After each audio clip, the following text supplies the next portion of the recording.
അറിയോ? എല്ലാവർക്കും നമസ്കാരം. ഗീതാജ്ഞാന യജ്ഞത്തിലേക്ക് ഏവരെയും സഹർഷം സ്വാഗതം ചെയ്യുന്നു. 14-ാം അധ്യായം ഇന്നലെ നമ്മൾ ആരംഭിച്ചു, മെയ് ദിനത്തോടനുബന്ധിച്ച്. ഗുണത്രയ വിഭാഗ യോഗം എന്നാണ് അധ്യായത്തിൻ്റെ പേര്. ഗുണങ്ങളെക്കുറിച്ചാണ് ഈ അധ്യായത്തിൽ പ്രതിപാദിക്കുന്നത്.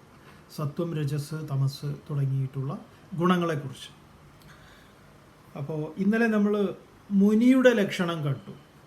ഭഗവാൻ അധ്യായത്തിൻ്റെ ആരംഭത്തിൽ തന്നെ പറഞ്ഞത് പരംഭൂയ പ്രവക്ഷ്യാമി ജ്ഞാനാനാം ജ്ഞാനമുത്തമം യത് ജ്ഞാത്വ മുനയ സർവേ പരാം സിദ്ധിമതോഗതാഹ.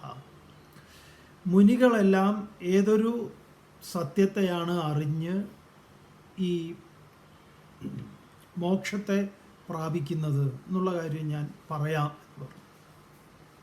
അവിടെയാണ് നമ്മൾ മുനിയുടെ മൗനത്തിൻ്റെ ലക്ഷണവും, ആരാണ് മുനി, നമുക്ക് അപ്രാപ്യമായ ഒന്നാണോ അതോ നമുക്ക് കൈവരിക്കേണ്ടതാണോ എന്നൊക്കെ ഉള്ളത് നമ്മൾ ഇന്നലെ ചിന്ത ചെയ്തു. തീർച്ചയായിട്ടും നമ്മുടെ വ്യാവഹാരിക ജീവിതത്തിൽ നമുക്ക് മുനി എന്ന് പറഞ്ഞു കഴിഞ്ഞാൽ ചിലപ്പോഴൊക്കെ നമ്മുടെ മുനിത്വം എന്ന് പറയുന്നത് കൈവിട്ടു പോവുമായിരിക്കാം. ചിലയിടത്ത് നമുക്കുണ്ടാവും, ചിലയിടത്തില്ല. പക്ഷേ എവിടെയെങ്കിലുമൊക്കെ നമുക്ക് കുറേയൊക്കെ ഇങ്ങനെ പരിശീലിക്കുമ്പോൾ എവിടെയൊക്കെ മുനിത്വം നമ്മൾ കൈക്കൊള്ളുന്നു, ആ സമയത്ത് അവിടെ നമുക്ക് ലാഭമാണോ നഷ്ടമാണോ എന്ന് ആലോചിച്ചാൽ മതി. എല്ലാ നിലയിലും അത് സാമ്പത്തികമായിട്ടും ലാഭമായിരിക്കും, എല്ലാ നിലയിലും ലാഭം തന്നെ ആവാനേ വഴിയുള്ളൂ, നഷ്ടം ഉണ്ടാവില്ല. നമ്മുടെ ഏറ്റവും വലിയ നഷ്ടം എന്ന് പറയുന്നത് നമ്മുടെ ഊർജം വെറുതെ അനാവശ്യമായിട്ട് വ്യായാമം ചെയ്യുന്നതാണ്. അപ്പോൾ അതൊക്കെ ഒഴിവാക്കിയാൽ തന്നെ വലിയ ലാഭമാണ്, സമയലാഭം. ഈ ഏടാകൂടങ്ങളിലേക്കൊന്നും വെറുതെ അനാവശ്യമായിട്ട് പോകാതിരിക്കുക. ഇന്നലെ നമ്മൾ വിസ്തരിച്ച് കണ്ടു ജീവൻ മുക്തൻ്റെ അവസ്ഥ, മുനിയുടെ അവസ്ഥ. മുനിർ ന വ്യാമോഹം ഭജതി ഗുരുദീക്ഷ ക്ഷതതമാഹ. ഗുരുവിൻ്റെ അനുഗ്രഹം ഹേതുവായി വ്യാമോഹങ്ങളെ ഭജിക്കുന്നില്ല. വ്യാമോഹത്തെ ഭജിക്കാത്തവനാരോ അവനാണ് മുനി. തുടർന്ന് ഭഗവാൻ ഈ പറയാൻ പോകുന്ന വിഷയത്തെക്കുറിച്ച് പറഞ്ഞു. ഇതം ജ്ഞാനം ഉപാശ്രിത്യ, ഈ ജ്ഞാനത്തെ ഉപാശ്രയിച്ചുകൊണ്ട് മമ സാധർമ്യമാഗതാഹ, എൻ്റെ സാധർമ്മ്യത്തെ, എൻ്റെ ഭഗവാൻ എന്ന് പറയുന്ന ആ ഭാവത്തെ പ്രാപിക്കുന്നവന് സൃഷ്ടിയിലും പ്രളയത്തിലും രണ്ട് തരത്തിലും അവന് എന്താ പറയുക, സൃഷ്ടിയിൽ ഈ ജനിമൃതി എന്ന് പറയുന്ന പ്രളയത്തിൽ അതുപോലെ വ്യത, ദുഃഖം ഇത്യാദികളൊന്നും ഉണ്ടാകുന്നതല്ല എന്ന് പറഞ്ഞു. അതെന്ന് പറഞ്ഞാൽ ആ ഉണ്മയെ അവൻ സാക്ഷാത്കരിക്കുന്നവനായിത്തീരുന്നു. ഇത്ര വരെയാണ് നമ്മൾ ചർച്ച ചെയ്തു വെച്ചത്. തുടർന്ന് അതിഗംഭീരമായിട്ടുള്ള ശ്ലോകങ്ങളെ പറയുന്നു. ഇവിടെയൊക്കെയാണ് ഭഗവത്ഗീത കൃത്യമായി മനസ്സിലാക്കി കഴിഞ്ഞാൽ പല ശബ്ദങ്ങളുമുണ്ട്. നമ്മൾ ഈ അവിടുന്ന് ഇവിടുന്നൊക്കെ ഓരോന്ന് എടുത്തിട്ട് ഓരോ വിവാദങ്ങളൊക്കെ ഉണ്ടാക്കുന്നത്. ഇത് പൂർണ്ണമായിട്ട് അറിയാത്തത് കൊണ്ടുള്ള പ്രശ്നമാണ്. അറിഞ്ഞു കഴിഞ്ഞാലോ ആ പ്രശ്നമൊക്കെ തീരും. ഭഗവാൻ 3-ാമത്തെ ശ്ലോകത്തിൽ പറയുന്നു, മമ യോനിർ മഹത് ബ്രഹ്മ തസ്മിൻ ഗർഭം ദധാമ്യഹം സംഭവ സർവഭൂതാനാം തതോ ഭവതി ഭാരത.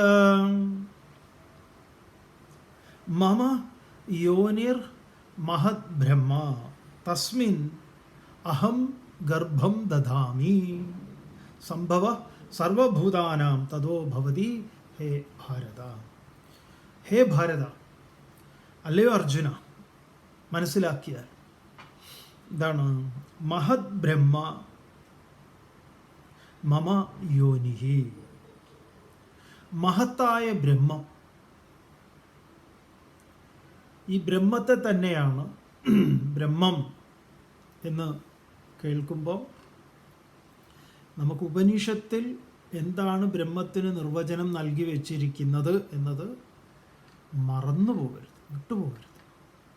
യതോ വാ ഇമാനി ഭൂതാനി ജായന്തെ യേന ജാതാനി ജീവന്തി യത് പ്രയന്തി അഭിസംവിശന്തീതി തദ് ബ്രഹ്മേതി വിജിജ്ഞാസസ്വ. ബ്രഹ്മശബ്ദം കേൾക്കുമ്പോൾ നമുക്ക് ഉറക്കേണ്ടുന്നത് അതാണ് ആദ്യം.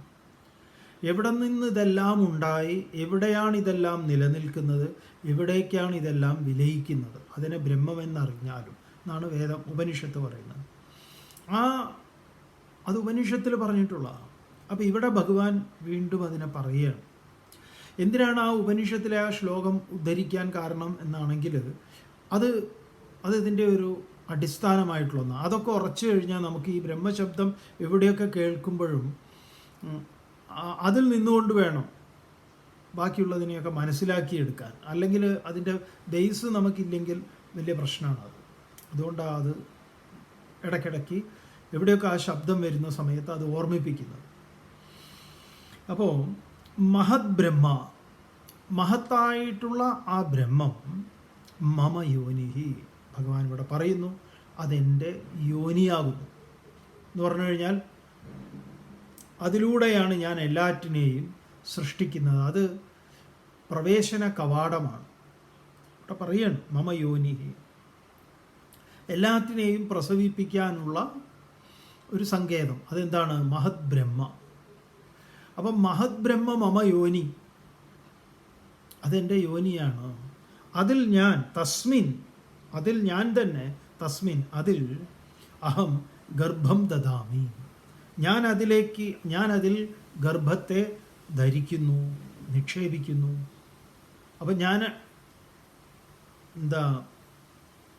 വേറൊരിടത്ത് ഭഗവാൻ പറഞ്ഞിട്ടുണ്ട്, ഇതിൻ്റെ പിതാവും മാതാവും പിതാമഹനും ഞാനാണ്.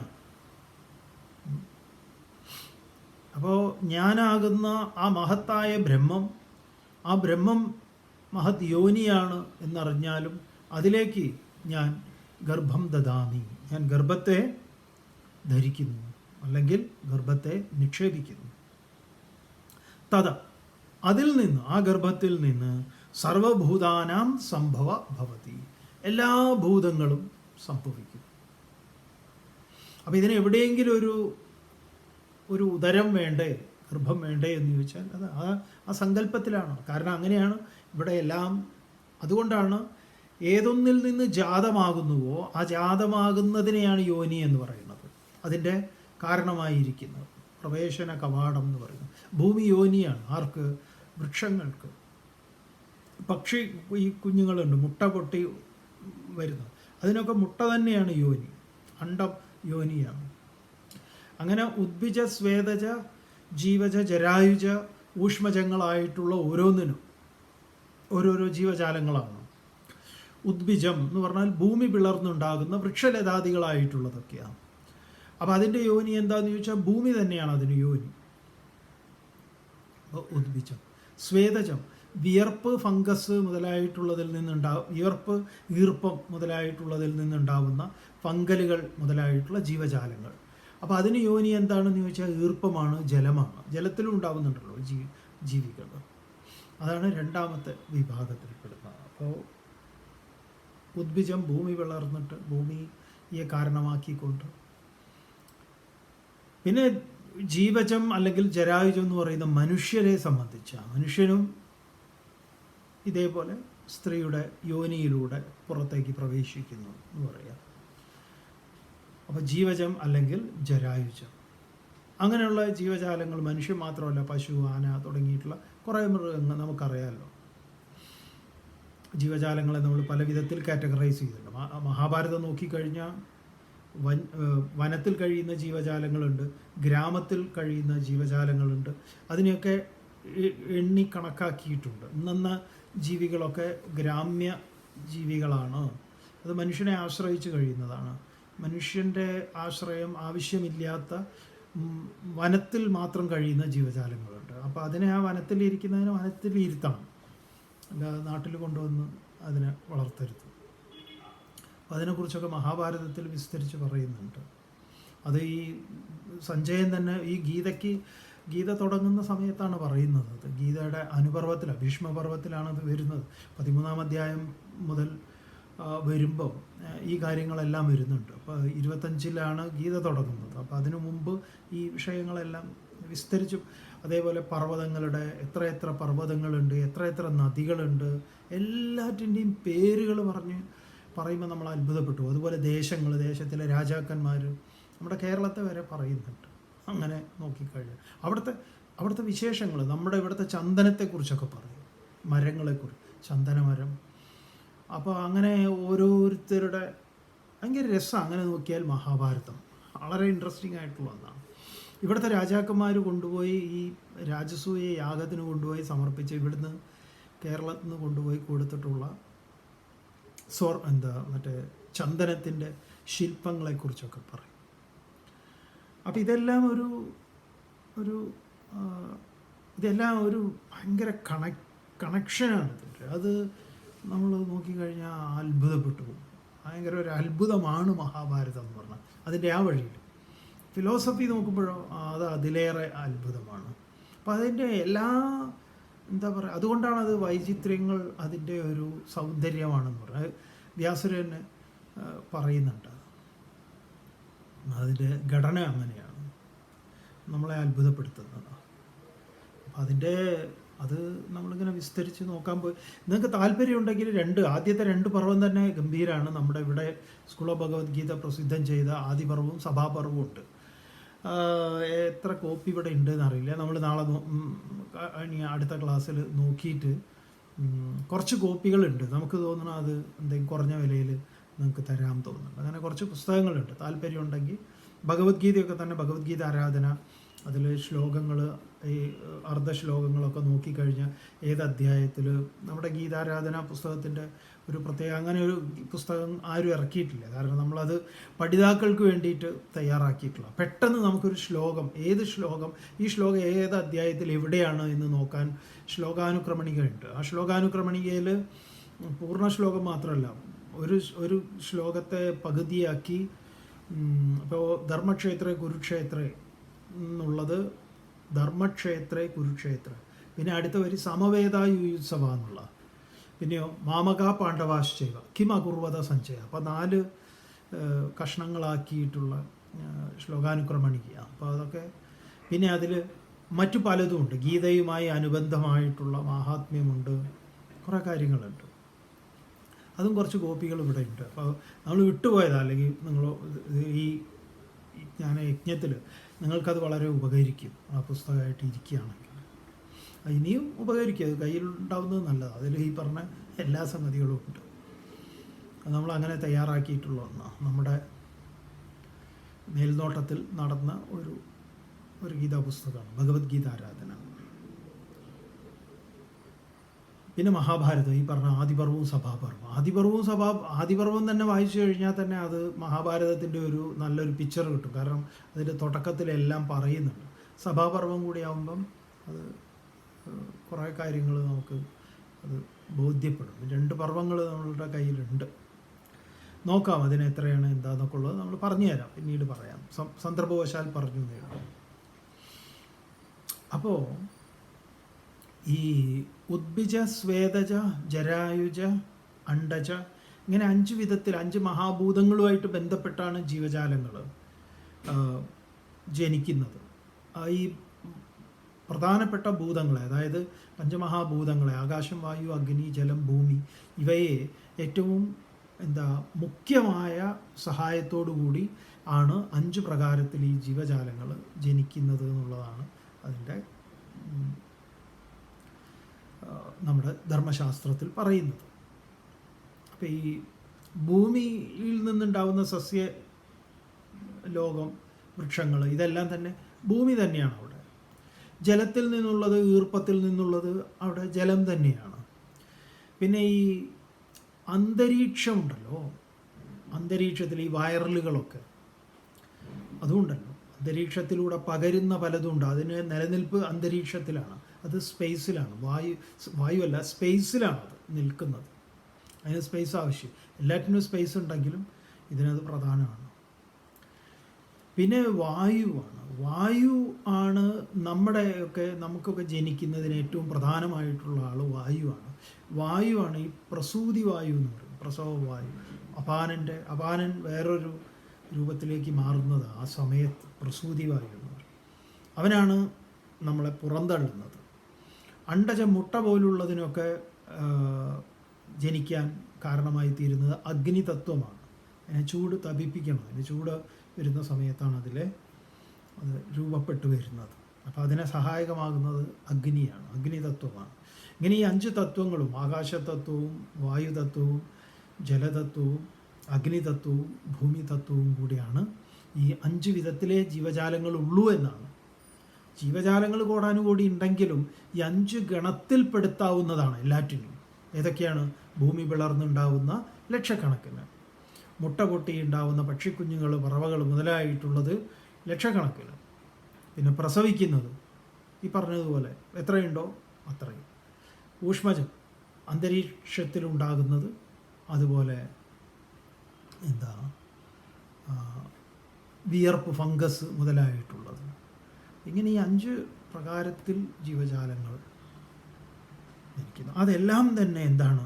സർവഭൂതാന, അതെല്ലാം സംഭവ ഭവതി, അതെല്ലാം എന്നിൽ നിന്ന് സംഭവിക്കുന്നു.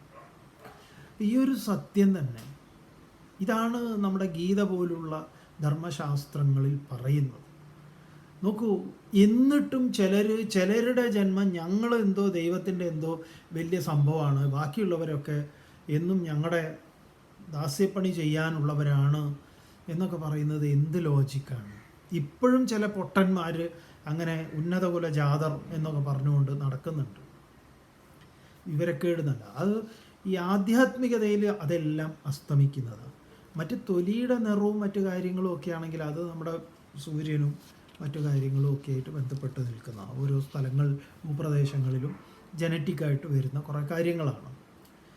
അതുകൊണ്ടൊന്നും നമ്മൾ ആളെ എടുക്കേണ്ട കാര്യമില്ല. ഇപ്പോൾ ഇവിടുത്തെ ഏറ്റവും നല്ല വെളുത്ത സുന്ദര കുട്ടപ്പനെ മറ്റേ നമ്മൾ പറയുന്ന ഇംഗ്ലീഷുകാരുടെ മുന്നിൽ നിർത്തി കഴിഞ്ഞാലോ എങ്ങനെ ഉണ്ടാവും? കറമ്പനായിരിക്കും. അപ്പോൾ ഈ നമ്മൾ കറുത്തു എന്ന് പറയുന്നവരുടെ കറുത്തവരെ കൊണ്ടുപോയിട്ട് നല്ല കറുത്ത ആളുകളെ നിങ്ങൾ കണ്ടിട്ടുണ്ടോ? നല്ല ഉഗ്രൻ, നല്ല നല്ല ബ്ലാക്ക് എന്ന് പറഞ്ഞാൽ ബ്ലാക്ക് തന്നെ, അതെന്ത് സൗന്ദര്യമാണത്.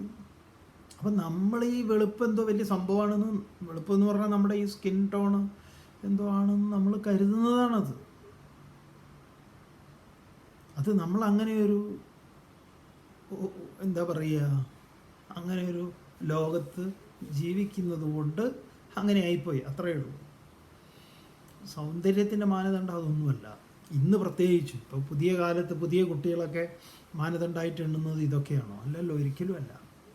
നല്ല വാക്കുകൾ, പെരുമാറ്റം, അങ്ങനെ തുടങ്ങിയ കഴിവുകൾ, അതൊക്കെയാണ് ഏറ്റവും പ്രധാനമായിട്ടുള്ളത്. അല്ലാതെ ഈ നല്ല ഈ പറയുന്നത് പോലെ വെളുത്തിട്ടാണ്, നല്ല ഉയരണ്ട്, അങ്ങനെ വായ തുറന്നാൽ വിവരക്കേടാണ് പറയുന്നതെങ്കിൽ എന്താ അതിനർത്ഥമുള്ളത്? ആരാ അവരെ സ്നേഹിക്കുന്നത്, ആരാധിക്കുന്നത്, ബഹുമാനിക്കുന്നത്? ഇല്ല. അപ്പോൾ ഇതൊക്കെ മനസ്സിലാക്കുമ്പോൾ പിന്നെ എന്തില്ല, ഇവിടെ ഭഗവാൻ എന്താ പറയുന്നത്? ഞാനാകുന്ന യോനി, മഹത് ബ്രഹ്മ മമ യോനി, ഞാനാകുന്ന ബ്രഹ്മം, അതിൽ ഞാൻ തന്നെയാണ്, ആ ബ്രഹ്മമാണ്, മഹത് ബ്രഹ്മയാണ് യോനി, അതിൽ ഞാൻ തന്നെയാണ് ബീജം നൽകിയിട്ടുള്ളത്, ധരിച്ചിട്ടുള്ളത്. അതിൽ നിന്നാണ് സർവ്വ ജീവജാലങ്ങളും ഉണ്ടായിട്ടുള്ളത്. ആ യോനിയിൽ നിന്നാണ് ആദ്യം ഉണ്ടായത്. എന്ത്? യതസ്മാദാത്മന ആകാശ സംഭൂത, ആകാശം, പിന്നെ വായു, അഗ്നി, ജലം, ഭൂമി, ഈ വൈവിധ്യങ്ങളെല്ലാം എന്തൊക്കെ ഉണ്ടായിട്ടുണ്ടോ അതിൻ്റെ എല്ലാം ഉറവിടം ഞാനാകുന്ന യോനിയിൽ നിന്നാണ്. ഞാനാണ് ഇതിൽ എന്താ പറയുക, ബീജം നൽകിയത്, ഞാനാണ് ആ ബീജത്തെ ധരിച്ചത്, ഞാനാണ് ഇതിനെയെല്ലാം പ്രസവിച്ചിട്ടുള്ളത്. തുടർന്ന് ഇങ്ങനെ ഈ അധ്യായങ്ങളൊക്കെ വേണമെങ്കിൽ നമുക്കിങ്ങനെ സ്വതന്ത്രമായിട്ടും ചർച്ച ചെയ്യാവുന്നതാണ്. അതുകൊണ്ട് കുറേ കാര്യങ്ങൾ ഇതിൽ എന്താ പറയുക, എല്ലാം നമുക്ക് ഇതിൽ പറയാൻ സാധിക്കുന്നതാണ്. മുമ്പ് പറഞ്ഞതും എല്ലാം തന്നെ. മറ്റത് മുമ്പ് പറഞ്ഞതൊക്കെ ഒരു റിവിഷനായിട്ട് നമുക്ക് മുന്നോട്ട് കൊണ്ടുപോകാൻ പറ്റും. ഓരോ അധ്യായത്തിനും അതിൻ്റേതായിട്ടുള്ള ഒരു ഇൻഡിപെൻഡൻ്റ് ആയിട്ടുള്ള സ്വഭാവമുണ്ട്. പറയുന്ന ആശയങ്ങളിൽ തുടർച്ച ഉണ്ടാവുന്നുണ്ട് എന്നുള്ളത് വേറൊരു കാര്യം. പക്ഷേ ആ തുടർച്ചയ്ക്ക് തന്നെ ഒരു പുതുമയുണ്ട്. അത് ഒന്നുകൂടെ നമ്മളെ അരക്കിട്ട് ഉറപ്പിക്കുന്നതാണ്. തുടർന്ന് പറയുന്നു, സർവയോനിഷു കൗന്ദേയ മൂർത്തയ സംഭവന്തിയാഹ താസാം ബ്രഹ്മമഹത് യോനിഃ അഹം ബീജപ്രദ പിതാ.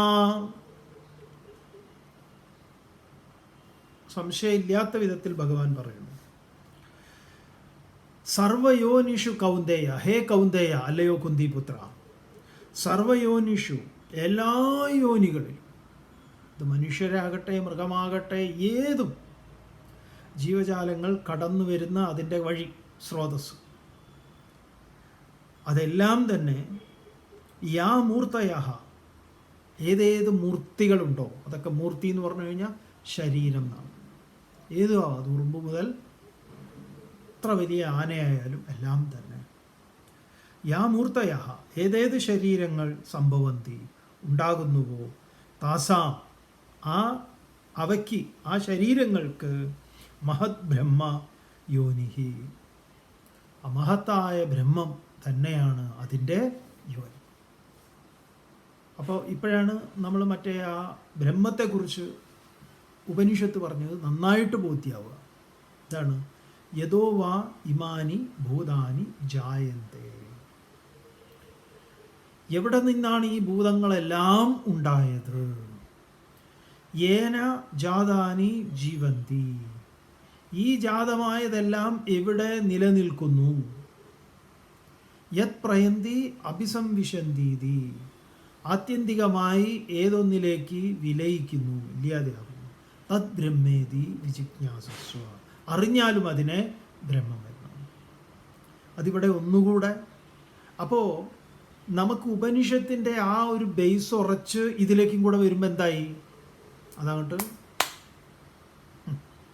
നമ്മൾ അരക്കിട്ട് ഉറപ്പിക്കുക. ഇത് അരക്കിട്ടല്ല, ഇത് ക്വിക്ക് ഫിക്സാണ്, പെട്ടെന്നാണ് ഉറക്കുക. എന്തായാലും അരക്കോ കോൺക്രീറ്റോ അഷ്ടഗന്ധോ എന്തെങ്കിലും ആവട്ടെ, റോൾഡൈറ്റോ ഫെവിക്കോളോ, നിങ്ങളുടെ കപ്പാസിറ്റിക്ക് അനുസരിച്ചിട്ടുള്ളത് വെച്ച് നിങ്ങൾ ഉറപ്പിക്കണം. ഉറപ്പിക്കുന്നതിന് ഉറപ്പിക്കൽ പ്രധാനമാണ്. അപ്പോൾ ഓരോന്ന് അങ്ങനെ കണക്ട് ചെയ്ത് ഉറപ്പിച്ച് വെച്ചാൽ പിന്നെ അത് ഇളകില്ല. പിന്നെ ആരെങ്കിലും പറഞ്ഞാലും നമുക്ക് ഉള്ളിൽ ചിരിക്കാം. കാരണം ഇതെന്താണ്, നമുക്ക് ധർമ്മശാസ്ത്രത്തിൽ നിന്ന് കിട്ടുന്നൊരു ഉറപ്പാണ്. എന്ത് മനോഹരവും ലളിതവുമായിട്ടാണ് പറഞ്ഞിരിക്കുന്നത് നോക്കൂ. സർവയോനിഷു, ഹേ കൗന്ദയ, അല്ലയോ കുന്തിപുത്ര, സർവയോനിഷു മൂർത്തയ സംഭവയന്തിയാഹ താസാം ബ്രഹ്മ മഹത് യോനിഃ അഹം ബീജപ്രദ പിതാ. അപ്പം യാ മൂർത്തയ സംഭവന്തി, ഏതേത് മൂർത്തികൾ ഉണ്ടാകുന്നുവോ, ഏതേത് ശരീരങ്ങളാണോ ഇതിൽ നിന്നുണ്ടാകുന്നത്, താസാം മഹത് ബ്രഹ്മ, അതെല്ലാം ഈ മഹത് ബ്രഹ്മ, മഹത്തായ ബ്രഹ്മമാകുന്ന യോനിയിൽ നിന്നാണ്. അപ്പം എല്ലാ യോനിയും മഹത് ബ്രഹ്മയാകുന്ന യോനിയുടെ റെപ്രസെൻറ്റേഷനാണ്. അതിലെന്തില്ല? ഏറ്റക്കുറച്ചിലുകളില്ല. മനസ്സിലാവുന്നുണ്ടോ? അപ്പം ഇത് എവിടെയെങ്കിലുമൊക്കെ യോനി ശബ്ദം ഗീതയിൽ ഉപയോഗിച്ചിട്ടുണ്ടെങ്കിൽ ഇതെല്ലാം മനസ്സിലാക്കിയാലേ അതും മനസ്സിലാവുള്ളൂ. അല്ലാതെ നീചയോനി, ഉത്കൃഷ്ടയോനി അങ്ങനെയൊന്നുമില്ല. നമ്മൾ അങ്ങനെയൊക്കെ അത് കരുതി വെച്ചിട്ടുണ്ട്. പറയണം ബ്രഹ്മയോനിഹി, ആ ബ്രഹ്മമാകുന്ന ഉൽപ്പത്തി സ്ഥാനത്തിൽ നിന്നാണ്. അഹം ബീജപ്രദ, ഞാനാണ് ഈ ബീജദാതാവ്. എല്ലാറ്റിനും ബീജം നൽകുന്നത് ഞാനാണ്. അതൊരു പൂച്ചയാണെങ്കിലും നായയാണെങ്കിലും നിങ്ങൾക്ക് നികൃഷ്ടം എന്നൊക്കെ തോന്നുന്ന ഏതിലും എല്ലാറ്റിൻ്റെയും ബീജദാതാവ് ഞാനാണ്. ഞാൻ പിതാവാകും. എല്ലാവരുടെയും പിതാവ് ആരാണ്? ആ സർവേശ്വരനാണ്. ഇതറിയുമ്പം തന്നെ നമുക്കൊരു ബഹുമാനം, റെസ്പെക്റ്റ് എല്ലാവരോടും ഉണ്ടാവണമല്ലോ. എന്നിട്ടും നിങ്ങളിവിടെ വിവരക്കേട് പറഞ്ഞുകൊണ്ടിരിക്കുകയാണെങ്കിൽ നമുക്കെന്തോ കാര്യമായ തകരാറുണ്ട്. എന്നിട്ട് ഇവരെ അവകാശപ്പെടുന്നതോ ഞങ്ങൾ ഇതിൻ്റെയൊക്കെ ആൾക്കാരാണ്. അതാ ഏറ്റവും വലിയ കോമഡി. 2 ശ്ലോകം അവിടുന്ന് ഇവിടുന്നൊക്കെ ഓരോന്നൊക്കെ പറയാം, അതന്നെ തെറ്റായിരിക്കും. തുടർന്ന് സത്വം രജഃ തമ ഇതി ഗുണാ പ്രകൃതി സംഭവാഃ നിബധ്നന്തി മഹാബാഹോ ദേഹേ ദേഹിനമവ്യയം. ഇനി ഇവിടുന്ന് അങ്ങോട്ടേക്ക് ഭഗവാൻ സത്വരജ തമോ ഗുണങ്ങളെക്കുറിച്ച് പറയാൻ പോവുക. എന്തായാലും നമുക്ക് നോക്കാം. സത്വം രജ തമ ഇതി ഗുണ പ്രകൃതി സംഭവാഃ നിബധ്നന്തി മഹാബാഹോ. മഹാബാഹോ വലിയ കൈകളുള്ള, സാധ്യതകളൊക്കെ ഉറങ്ങിയിരിക്കുന്ന, അല്ലെങ്കിൽ സാധ്യതകളെ മുഴുവൻ ഉണർത്താൻ ശേഷിയുള്ള, ശേമുഷിയുള്ള അല്ലയോ അർജുന. മഹാബാഹോ സത്വം രജ തമ ഇതി. സത്വമെന്നും രജസ്സെന്നും തമസ്സെന്നും ഇങ്ങനെ പ്രകൃതി സംഭവാഹ, പ്രകൃതിയിൽ നിന്ന് തന്നെ ഉണ്ടായിട്ടുള്ള ഗുണാഹ, ഗുണങ്ങൾ അവ്യയം ദേഹിനം ദേഹേ നിബധ്നന്തി. അവ്യയം നാശരഹിതനായിട്ടുള്ള ദേഹിനം. ദേഹിനം എന്ന് പറഞ്ഞാൽ ദേഹത്തെ ധരിച്ചിട്ടുള്ള, ദേഹമല്ല, ദേഹം വേറെ ദേഹി വേറെ. ആ ജീവാത്മാവിനെ, ജീവരൂപത്തിലിരിക്കുന്ന ആത്മാവിനെ, ജീവാത്മാവിനെ ദേഹേ, ദേഹേ എന്ന് പറഞ്ഞാൽ ശരീരത്തിൽ, ദേഹത്തിൽ നിബധ്നന്തി ബന്ധിക്കുന്നു. അങ്ങനെ അതിൽ എന്തുണ്ടാക്കുന്നു? ഇവനതിനെ ബന്ധിക്കുന്നു. സത്വവും രജസ്സും തമസ്സും നമ്മളെ ഓരോരുത്തരെയും ബന്ധിപ്പിക്കുന്നു. അപ്പം ഇതെന്താണ്? എങ്ങനെയാണ് ഇത് ബന്ധിപ്പിക്കുന്നത്? എങ്ങനെയൊക്കെ ഇതിൽ എന്തൊക്കെ മുൻകരുതലുകൾ നമ്മളിവിടെ എടുക്കണം? ഇതിൻ്റെ കാര്യങ്ങൾ ഭഗവാൻ പറയുകയാണ് ഇവിടെ.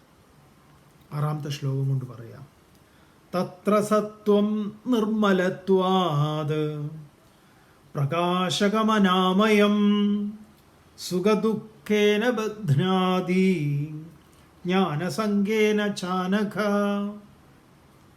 ഇവിടെ ഭഗവാൻ ഒരു വളരെ മനോഹരമായ ഒരു സംബോധന അർജുനന് ചെയ്യുന്നുണ്ട്.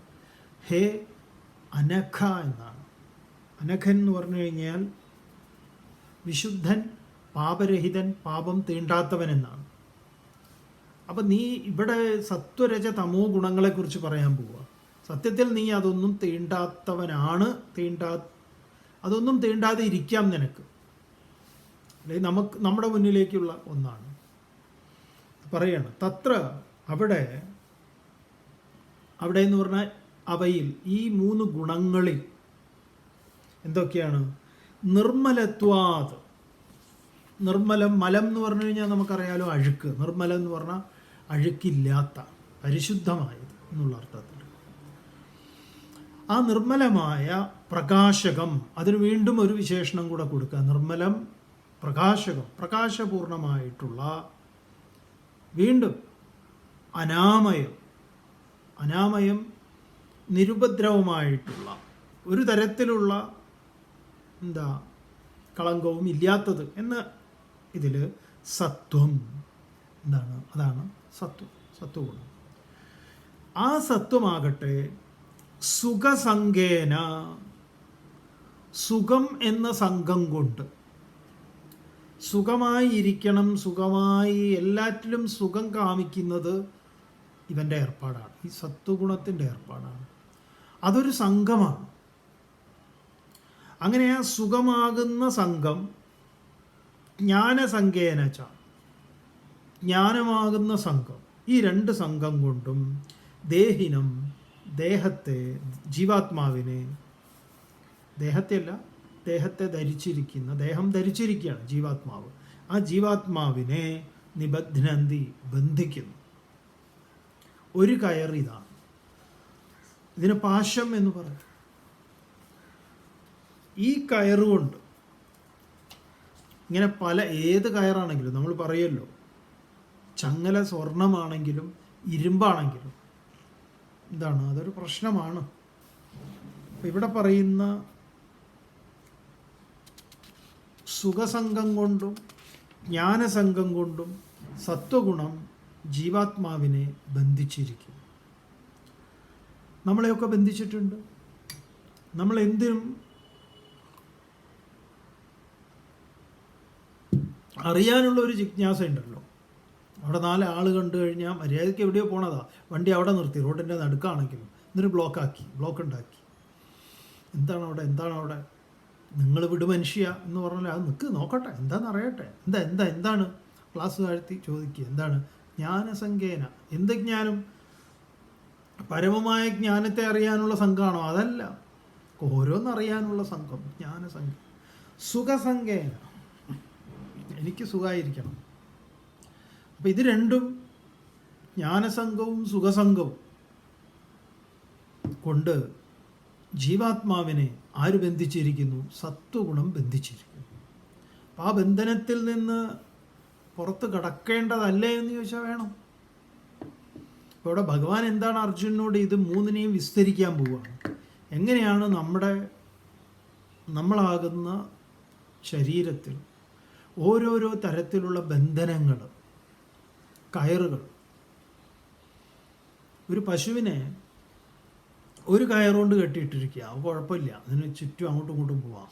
പക്ഷെ 3 കയറുകൊണ്ട് കെട്ടിയിട്ടാലോ, ഇതിവിടെ ഒന്ന് കൊണ്ടുപോയിട്ട് പുറത്താക്കി കൊണ്ട് കെട്ടി, ഒരെണ്ണം കൊണ്ടുപോയിട്ട് പുറത്താണ്, ഒരെണ്ണം കൊണ്ടുപോയി നേരെ പിറകിലാണ്, അതിന് എങ്ങോട്ടും പോകാൻ പറ്റില്ല. അതിൻ്റെ അവസ്ഥ എന്താവും? ഇങ്ങനെ നമ്മളെ കെട്ടിയിട്ടുണ്ട്. അപ്പം ഇത് ഒരു കെട്ടിൽ, ഇതിൽ തന്നെ ഇപ്പോൾ സത്വഗുണത്തിൽ തന്നെ 2 കെട്ട് വന്നിട്ടുണ്ട്, 2 കയറ് വന്നിട്ടുണ്ട്. 2 ഒന്നല്ല, അതിൽ പറഞ്ഞു വന്ന കുറേ കയറ് അതിൽ തന്നെ ഉണ്ട്. ഇങ്ങനെ കയറോട് കയറാണ്. ഇതിനെയാണ് പൊട്ടിച്ചെറിയൂ ചങ്ങലകൾ എന്ന് പറഞ്ഞത്. ഏതൊക്കെ ചങ്ങലകളാണ് നമുക്ക് പൊട്ടിക്കേണ്ടത്? കുറേ ചങ്ങലകളുണ്ട്, നമ്മൾ ഉണ്ടാക്കി വെച്ച ചങ്ങലകളാണ്. ഇത് പൊട്ടിക്കാൻ പുറത്തു നിന്നൊരാൾക്ക് വരാൻ പറ്റില്ല, അയാൾക്കൊന്നും സാധിക്കില്ല. ഇത് നമ്മൾ തന്നെയാണ് പൊട്ടിക്കേണ്ടത്. ചങ്ങല നീറ്റുക നീനി വീണ്ടും മംഗലമുണരും കാടണയും, മധുസൂദനൻ നായരുടെ ഒരു കിളിയും 5 വേടന്മാരും ഉള്ളതിൽ അവസാനം കിളി ഈ ബന്ധനങ്ങളിൽ നിന്ന് രക്ഷപ്പെടുന്ന സമയത്ത് പറയുന്നത്. നമുക്ക് നോക്കാം ഈ കെട്ടുകളൊക്കെ എങ്ങനെയായിരിക്കണം, നമുക്ക് നാളെ നോക്കാം. ഓം പൂർണ്ണമദഃ പൂർണ്ണമിദം പൂർണ്ണാത് പൂർണ്ണമുദച്യതേ പൂർണ്ണസ്യ പൂർണ്ണമാദായ പൂർണ്ണമേവാവശിഷ്യതേ. ഓം ശാന്തി ശാന്തി ശാന്തി.